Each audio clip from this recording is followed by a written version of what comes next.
ዛሬ ደግሞ አዲስ ነገር ተፈጥሯል። እንግዲህ አብርሃም የት ነው ብላችሁ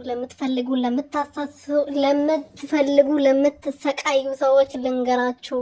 አብርሃም እኛ ጋር ነው። ከልጁ ጋር በጣም ምርጥ ጊዜ፣ ደግ የሆነ ጊዜ አሳልፎ የማያቅ ጊዜ እያሳለፈ ነው። አትጨነቁ፣ አትጠበቡ ብለዋል። እንግዲህ ኤፋዬና ሩትዬ ደግሞ እስከዛሬ ሲፈልግ የነበረውን ወደ ቀልቡ ተመልሰው ቀልቡን ገዝቶ ማን እንደሚያስፈልገው ከማን ጋር መሆኑ ደስተኛ እንደሚሆን ገብቶት ወደ ራሱ ተመልሰዋል።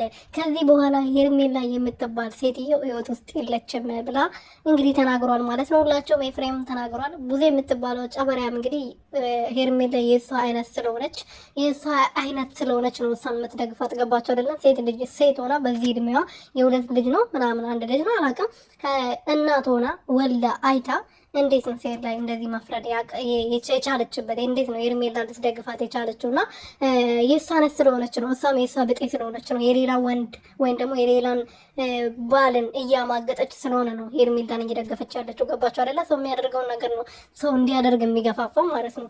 ሰላም ቤተሰብ እንዴት ናችሁ? ደህና ናችሁ ወይ? እኔ ያለው እግዚአብሔር ይመስገን። በያላችሁበት ሰላማችሁ ብዙ ትርፍርፍ ይበልልኝ። ለዚህ ቤት አዲስ ሆናችሁ ሰብስክራይብ፣ ሼር፣ ላይክ እያደረጋችሁ ቤተሰብ እንድትሆኑ በትህትና እየጠየኩኝ የባካችሁ ቪዲዮ ላይክ አድርጉ። ቪዲዮ ምንም እየታየልኝ አይደለም፣ ዝም ብዬ ነው እየሰራሁ ያለሁት እና እባካችሁ ላይክ አድርጉ እባካችሁ። እና ቡዜ እንግዲህ ዛሬ ያው ይሄ ጣት ማውጣቷ አይደክማት ሁሉ ጊዜ ታጣውታለች፣ አይኗን ታፈጣለች።